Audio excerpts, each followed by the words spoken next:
นี่คือหนึ่งในเกาะร้างที่ติดอันดับเฮี้ยนและหลอนที่สุดในโลกมีเรื่องเล่าต่างๆมากมายเกี่ยวกับความน่ากลัวที่นี่บางคนก็เรียกเกาะนี้ว่าเป็นเกาะผีสิงแต่ในทางประวัติศาสตร์เองเกาะนี้กลับมีเรื่องราวที่น่าสนใจมากมายและที่สำคัญเกาะนี้ก็ได้ขึ้นทะเบียนเป็นมรดกโลกของยูเนสโกเรียบร้อยแล้วและนี่คือเกาะฮาจิมะประเทศญี่ปุ่นตอนนี้เรือถึงเกาะแล้วนะฮะแล้วพอถึงปุ๊บบรรยากาศมืดทันทีดูไม่รู้เลยว่าบูบากระตุก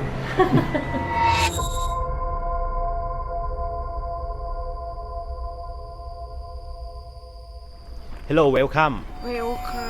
นะครับวันนี้พวกเราอยู่กันที่จังหวัดนางาซากิประเทศญี่ปุ่นนะครับเรากำลังจะไปหนึ่งในที่เที่ยวที่ไม่รู้อันซีนไหมแต่เชื่อว่าหลายๆคนอาจจะยังไม่เคยมาครับเรากำลังจะไปที่เกาะฮาจิมะนะครับหรือหลายๆคนอาจจะรู้จักว่าในชื่อเกาะ Battleship Island นะหรือว่าเกาะเรือรบสำหรับเกาะฮาจิมะเนี่ยนะครับเป็นเกาะที่ตั้งอยู่ทางนอกชายฝั่งของจังหวัดนางาซากิภูมิภาคคิวชูของญี่ปุ่นฮะรู้จักกันในอีกชื่อหนึ่งก็คือกรุงคันจิมะซึ่งมีความหมายว่าเกาะเรือรบชื่อนี้ครับมีที่มาจากรูปร่างของเกาะครับคือตัวเกาะเนี่ยจะมีลักษณะคล้ายกับเรือรบที่เหมือนลอยอยู่กลางทะเลนั่นเองเคยมีเรื่องเล่านะครับว่าในช่วงสงครามโลกครั้งที่2เนี่ยเรือดำน้ำของสหรัฐนะครับเข้ามาโจมตีญี่ปุ่นแต่พอเห็นเกาะฮาจิมะก็ตัดสินใจถอยทัพกลับทันทีครับเพราะคิดว่าเป็นเรือรบขนาดใหญ่ของทางญี่ปุ่นนั่นเองแต่จริงๆแล้วเนี่ยนะครับสิ่งที่ทำให้เกาะนี้เนี่ยมีชื่อเสียงโด่งดังขึ้นมาและเป็นที่พูดถึงไปทั่วโลกนั่นก็คือเรื่องราวสยองขวัญเหนือธรรมชาติที่เล่าต่อๆกันมาเกี่ยวกับเกาะแห่งนี้นี่เอง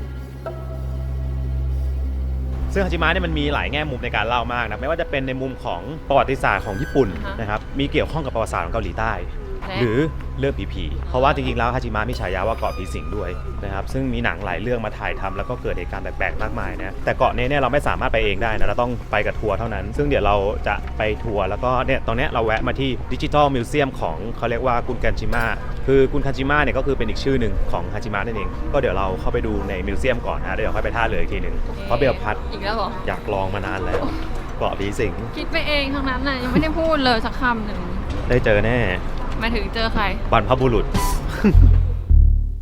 สำหรับคนที่ซื้อทัวร์ไปที่เกาะฮาจิมะเนี่ยนะครับปกติแล้วเนี่ยก็จะสามารถไปที่เกาะได้เลยตามรอบเวลาถูกไหมจริงๆผมเคยมาแล้วรอบนึงครับและนี่คือรอบที่2นะซึ่งรอบนี้ครับเขาได้เพิ่มสถานที่หนึ่งขึ้นมาครับนั่นคือกรุงคันจิมะดิจิตอลมิวเซียมครับซึ่งพิพิธภัณฑ์นี้นะครับเพิ่งเปิดเมื่อปี 2015 นั่นเองครับหลังจากที่เกาะฮาจิมะเนี่ยได้ขึ้นทะเบียนเป็นมรดกโลกของยูเนสโกครับพิพิธภัณฑ์นี้ก็เลยเปิดขึ้นมาซึ่งที่นี่นะครับจัดแสดงเกี่ยวกับประวัติศาสตร์ช่วงเวลาต่างๆของเกาะฮาจิมะตั้งแต่ยุคแรกๆเลยนะครับที่มีคนเคยอาศัยอยู่จนมาถึงจุดที่กลายเป็นเกาะร้างอย่างในปัจจุบันได้เห็นการใช้ชีวิตของคนที่อาศัยอยู่บนเกาะนะครับหรือแม้กระทั่งพวกอุปกรณ์เหมืองถ่านหินเขาก็มีให้เราดูหมดเลยนะแต่ความพิเศษของที่นี่ไม่ได้มีแค่เรื่องเหล่านี้นะครับแต่วิธีการนำเสนอของที่นี่ครับไม่เหมือนพิพิธภัณฑ์ทั่วไปนะเขาจะเน้นการนำเสนอโดยใช้เทคโนโลยีดิจิตอลต่างๆครับทั้งแว่น VR โปรเจคเตอร์ขนาดใหญ่หน้าจอทัชสกรีนนะครับมีการแบบว่าปั่นจักรยานนะครับเหมือนเรากำลังปั่นบินเข้าไปอยู่ในเกาะฮาจิมะในปัจจุบันนะฮะและก็จะมีภาพต่างๆนะครับในสมัยก่อนให้ทุกคนดูครับทำให้เราเห็นเลยนะครับว่าสมัยก่อนเกาะฮาจิมะเนี่ยมันก็คือเมืองหนึ่งดีๆนี่เองครั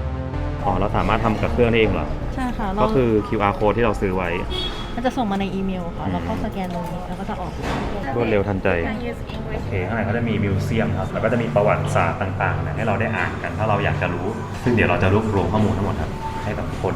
ฟังณบัดนี้จริงๆต้องบอกนะครับว่าในอดีตนะครับเกาะฮาจิมะนะครับเป็นที่รู้จักในเรื่องของการเป็นเกาะทำเหมืองถ่านหินต้องบอกก่อนนะครับว่าเกาะนี้จริงๆเนี่ยมันเป็นแค่เหมือนกับหินภูเขานะครับที่โผล่ขึ้นมาเหนือน้ำนิดเดียวเองนะแต่คอนกรีตรอบๆเกาะนะครับที่มีพื้นที่ทั้งหมดเนี่ยไม่ได้เกิดขึ้นเองตามธรรมชาตินะครับโดยในปี 1887 เนี่ยนะครับทางบริษัทมิตซูบิชินะครับที่เป็นบริษัทยักษ์ใหญ่ของญี่ปุ่นเนี่ยได้สร้างเกาะนี้ขึ้นมาครับเพื่อทำเหมืองถ่านหินเพราะคนพบว่าบริเวณนี้เนี่ยครับมีถ่านหินเป็นจำนวนมากซึ่งต้องบอกว่าในสมัยนั้นเนี่ยนะครับถ่านหินเนี่ยเป็นพลังงานสำคัญและเป็นที่นิยมมากๆจึงทำให้นะครับมีการอพยพแรงงานต่างๆแล้วก็ครอบครัวของพวกเขาเนี่ยครับมาตั้งถิ่นฐานอยู่บนเกาะหมดเลยโดยช่วงพีคสุดๆครับคือในปี 1959 นะมีจำนวนผู้อาศัยอยู่บนเกาะมากถึง 5,000 คนนะครับและเมื่อเทียบกับขนาดของเกาะแล้วทำให้ที่นี่ครับเคยเป็นสถานที่ที่มีประชากรหนาแน่นมากที่สุดในโลกมาแล้วนะฮะและในช่วงนั้นครับก็มีการสร้างสิ่งอำนวยความสะดวกต่างๆขึ้นบนเกาะเต็มไปหมดเลยเหมือนกับเป็นเมืองนึงเลยแหละมีร้านค้าโรงหนังโรงเรียนโรงพยาบาลศาลเจ้าคือเรียกได้ว่ามีครบหมดเลยนะฮะและเหมืองถ่านหินนะครับก็ดำเนินกิจการมาเรื่อยๆครับเป็นระยะเวลาเกือบ100 ปีจนกระทั่งในปี 1974 ครับเหมืองถ่านหินเนี่ยก็ต้องปิดตัวลงเนื่องจากญี่ปุ่นตอนนั้นนะครับเริ่มให้ความสนใจกับน้ำมันแทนครับทำให้ความต้องการถ่านหินเนี่ยก็ลดลงและคนบนเกาะเนี่ยก็เริ่มอพยพกันออกไปครับทำให้กลายเป็นเกาะร้างในที่สุดนั่นเอง กลับมาที่ช่วงหลังจากเหมืองถ่านหินปิดไปกันต่อนะฮะจริงๆตอนนั้นเนี่ยนะครับตอนที่เหมืองถ่านหินปิดเนี่ยสภาพบ้านเมืองเนี่ยก็ไม่ได้เป็นอย่างที่เราเห็นทุกวันนี้นะแต่เพราะเกิดพายุไต้ฝุ่นครับก็เลยทำให้บ้านเรือนต่างๆอาคารต่างๆเนี่ยมันพังทลายลงมาและได้รับความเสียหายเกาะเนี่ยจึงถูกปิดตัวลงครับและไม่อนุญาตให้ใครสามารถเข้าไปได้อีกจนกระทั่งเมื่อปี 2009 ครับก็มีการเปิดให้คนทั่วไปครับเข้าชมได้แต่ต้องผ่านทางทัวร์ที่ให้บริการเท่านั้นหลักๆเลยก็คือเพื่อความปลอดภัยนั่นเองปัจจุบันนี้นะครับเกาะฮาจิมะนะครับกลายเป็นหนึ่งในแหล่งท่องเที่ยวชื่อดังของญี่ปุ่นเป็นที่เรียบร้อยแล้วนะครับหลายๆคนที่เคยได้ยินเรื่องราวเนี่ยก็อยากจะมาเห็นและมาสัมผัสด้วยว่าสถานที่จริงๆเนี่ยมันเป็นยังไงมันหลอนมันเฮี้ยนจริงไหมหรือบางคนก็อาจจะสนใจเรื่องประวัติศาสตร์มากกว่ารวมถึงทางรัฐบาลญี่ปุ่นเองครับเขาก็มีความพยายามนะครับที่จะผลักดันให้เกาะฮาจิมะกลายเป็นมรดกโลกด้วยนะครับโดยมีการยื่นเรื่องให้กับทางยูเนสโกและในที่สุดครับเกาะฮาจิมะเนี่ยก็ได้ขึ้นทะเบียนเป็นมรดกโลกของยูเนสโกเมื่อปี 2015 ในฐานะที่เป็นส่วนหนึ่งในมรดกของการปฏิวัติอุตสาหกรรมในยุคเมจินั่นเองคือข้างในเขาทำดีมากเขาก็ทำเป็นดิจิตอลแบบว่าวิดีโอพรีเซนเทชันแต่ว่าตรงนั้นเขาไม่ถ่ายวิดีโอนะฮะเขาจะให้ถ่ายแค่รูปภาพแล้วขึ้นมาชั้นบนสุดนะครับมันมี VR ให้เราไปดูส่วนข้างในได้ด้วยที่แบบส่วนที่เราไปจริงๆแล้วเข้าไม่ได้อะแต่เขาจะมี VR ให้เราได้ลองเข้าไปข้างในจริงๆ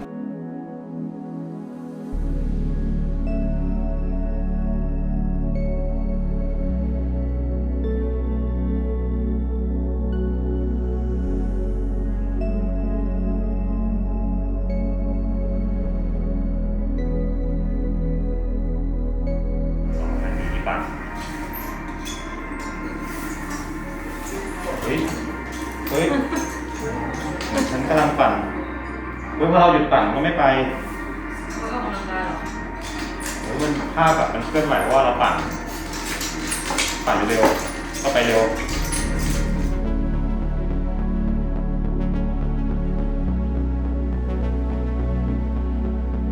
เขาทำดีมากเลยมันเป็นกล้อง360ครับแล้วก็ได้เห็นภายในเกาะฮาจิมะที่แบบปกติคนทั่วไปเข้าไปไม่ได้ครับเขาก็บินโดรนเข้าไปข้างในแล้วก็มี2แบบเขาคือนั่งเฉยๆลอยบนฟ้ากับอีกแบบนึงคือปั่นจักรยานเหมือนปั่นจักรยานลอยฟ้าคือถ้าเราไม่ปั่นมันก็ไม่เดินอ่ะ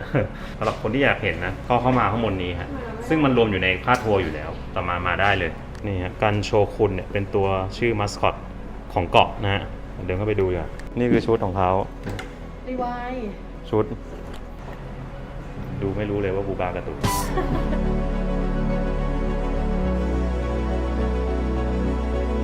เนี่ยมีจำลองศาลเจ้าบนเกาะด้วยนะให้โยนเหรียญทำทุกอย่างได้จริงหมด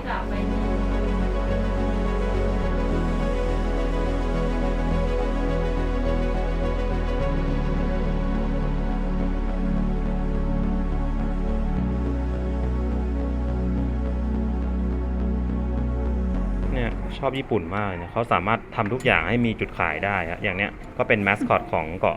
ะฮาจิมะเนี่ยคุณคาจิมะเนี่ยคือข้างบนก็เป็นแบทเทิลชิพใช่ไหมข้างล่างก็เป็นตัวภูเขาที่เป็นแมสคอตก็คือจริงๆอ่ะเกาะเขาอ่ะก็คือเป็นภูเขายื่นขึ้นมาใช่ป่ะแล้วรอบๆเนี่ยมนุษย์ก็สร้างก็เลยเป็นเหมือนเกาะที่มนุษย์สร้างขึ้นฮะแต่ว่าเนี่ยเข้าเนี่ยมาเป็นจุดขายลักษณะทางภูมิทัศน์ภูมิประเทศของเขาเนี่ยโคตรเก่งมีแม้กระทั่งเครื่องรางผมละเชื่อเลยนะฮะเครื่องรางก็มีขาย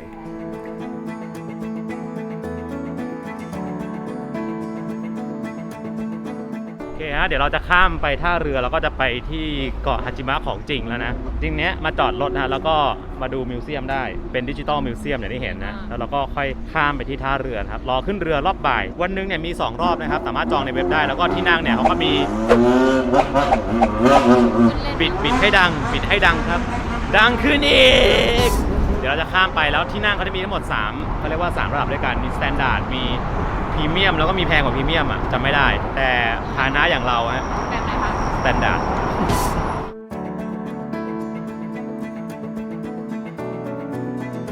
ข้างหน้าเนี่ยเป็นท่าเรือนะครับที่เรา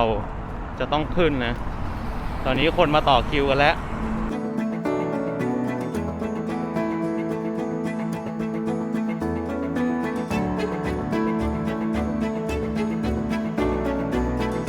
ก็มาถามแล้วว่า English ใช่ไหมพอ English บอกว่าเดี๋ยวมี English Guide ให้ก็คือมาเป็นเล่มนะแฟ้มเลยแล้วก็เขียนประวัติทุกอย่างไว้ให้แล้วนะครับก็คือระหว่างเดินไปอ่ะก็คือเปิดอ่านไปด้วยชอบนะเราสามารถที่จะโอเคเขาถึงประวัติตรงนี้ปุ๊บเราก็เปิดอ่านจากในเล่มนี้เขาก็โอเคนะอย่างน้อยก็ยังซัพพอร์ตให้เรามีอะไรให้รู้เรื่อง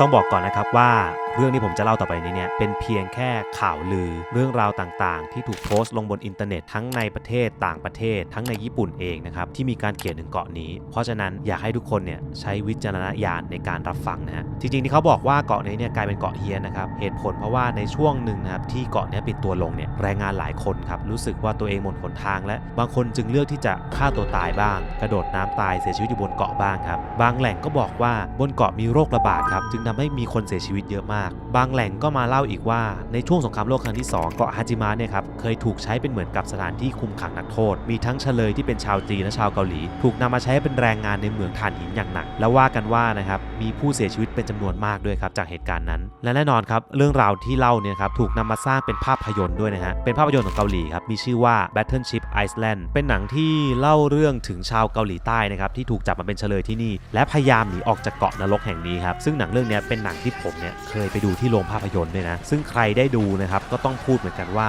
รู้สึกสะเทือนใจมากๆนะครับแต่จริงๆแล้วครับเรื่องนี้เนี่ยก็มีคนออกมาเถียงนะเยอะมากเหตุการณ์ที่เล่าในหนังเนี่ยมันเกินความจริงซึ่งตรงเนี้ยผมอยากให้ทุกคนนะครับใช้วิจารณญาณในการรับฟังนะครับ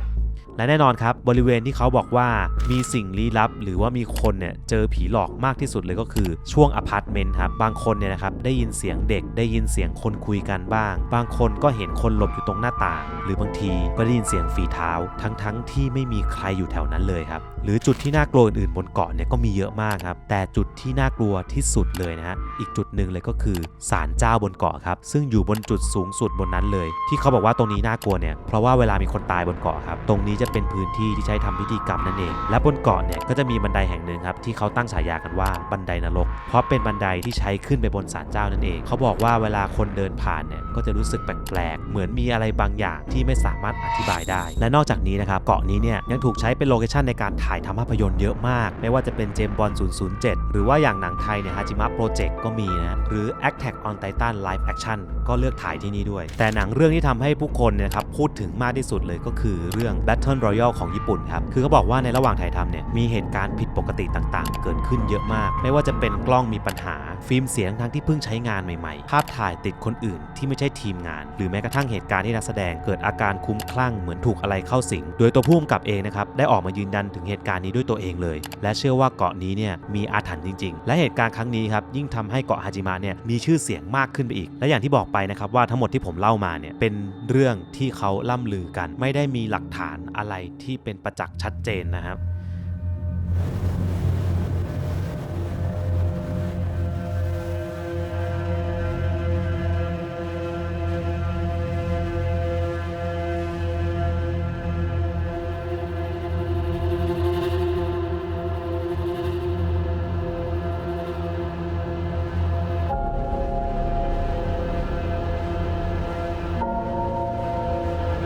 ตอนนี้เรือถึงเกาะแล้วนะฮะแล้วพอถึงปุ๊บอะบรรยากาศมืดทันที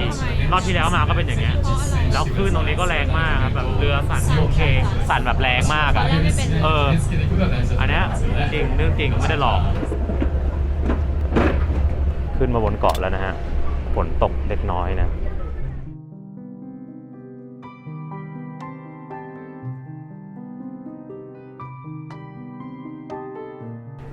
ไม่น่าเชื่อว่าสมัยก่อนมันจะเคยแบบเจริญมากๆตอนนี้เหมือนแบบเป็นซากอารยธรรมนะฮะ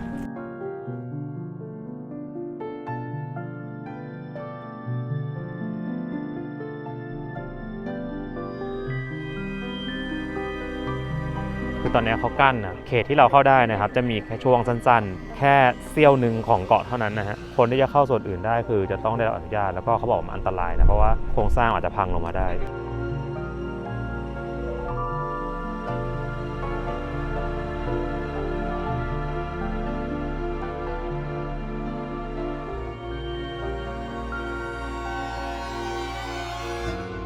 คือเวลามาทัวร์เนี่ยทัวร์เขาจะพาทั้งกลุ่มอะไปเป็นจุดๆคือไม่ได้แบบว่าแบบจะเดินไปไหนก็ได้นะฮะเขาจะพาเรามาอยู่จุดหนึ่งแล้วอธิบายเป็นภาษาญี่ปุ่นซึ่งเราจะได้คู่มือมาเล่มหนึ่งถ้าเป็นภาษาอังกฤษเนี่ยก็คืออ่านเอาเองอยากรู้อะไรก็อ่านเอาอะไรอย่างนั้นเขาแจกเสื้อกันฝนแล้วนะฮะตอนนี้ว้าว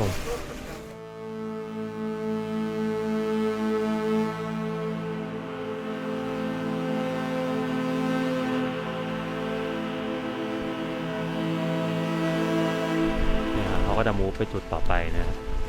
คือต้องบอกว่าตอนกลางวันเนี่ยมันก็ดูไม่มีอะไรแหละแต่ถ้าตอนกลางคืนถ้าอยู่ตรงนี้แล้วก็ผมบอกเลยว่าน่ากลัวจริงๆตอนนี้มันก็ทึมนะแบบตอนแรกยังอยู่สดใสมาถึงปุ๊บฝนตกขึ้นแรงฟ้าทึมทันทีใช่ไหมคืนนี้เราไม่ได้หลอกคนดูนะว่าแบบอยู่ๆมาถึงฝนมันเพิ่งตกแล้วแบบฟ้าทึมอ่ะคือก้าวเท้าขึ้นและรอบที่แล้วที่เคยมาก็เป็นแบบนี้ใช่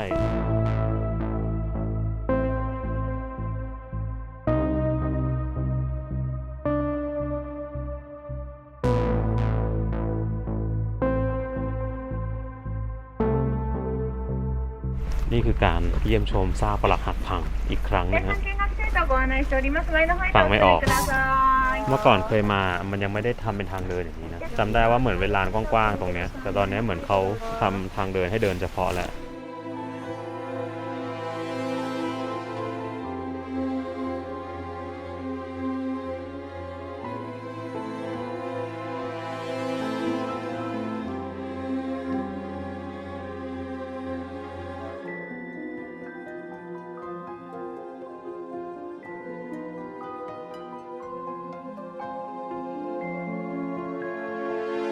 เรากำลังเข้าสู่โซนอพาร์ตเมนต์แล้วนะฮะด้านหน้าตรงนู้นเนี่ยน่าจะเป็นแบบที่อยู่อาศัยแบบอพาร์ตเมนต์ที่เขาอยู่ในสมัยนั้น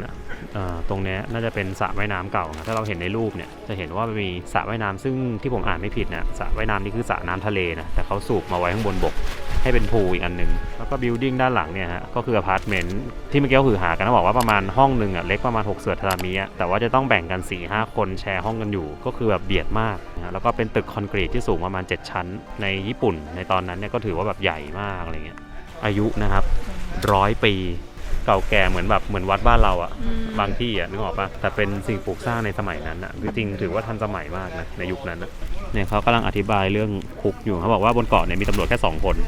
ใช่ไหมกับตอนนี้เป็นที่พักของตำรวจแล้วก็มีคุกเล็กๆแต่ไม่เคยมีใครทำก่ออาชญากรรมและโดนขังส่วนใหญ่คือเมาแล้วโดนนำไปขัง เมาแล้วโดนขัง คือก็อยู่แค่แบบว่าวันของ ใช่แล้วก็ออกเนี่ยใช้แค่นี้แล้วคุกทุกวันนี้ก็ยังอยู่หรอใช่ค่ะโหแข็งแรงมาก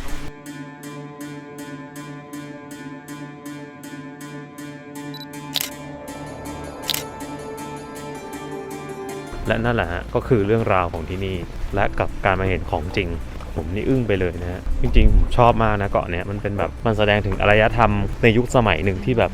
เคยเจริญรุ่งเรืองมันใกล้ตัวเราอ่ะมันไม่ได้แบบห่างไกลกันเกินไป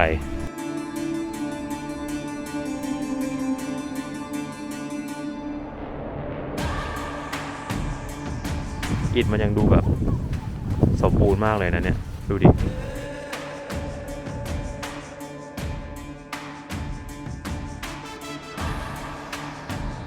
เรียบร้อยครับเรากลับมาจากเกาะอาชิมะนะฮะก็ทุกคนมีความเห็นว่ายังไงบ้างครับว่าเรื่องเล่าต่างๆแบบเหนือธรรมชาติจริงหรือไม่จริงหรือเรื่องราวแบบประวัติศาสตร์นะฮะที่มีการแบบถกเถียงกันเป็นยังไงบ้างแต่ที่แน่ๆครับที่นี่คือหนึ่งในสถานที่ที่เรียกได้ว่าเป็นร่องรอยประวัติศาสตร์ที่น่าสนใจมากใช่ก็ถ้าใครมีโอกาสนะครับมานางาซากิอยากไปเห็นของจริงครับก็ตามรอยเราได้นะผมว่าน่าสนใจดีถ้าใครชอบคลิปนี้ครับอย่าลืมไลค์แชร์ Subscribe นะคะไปนะฮะ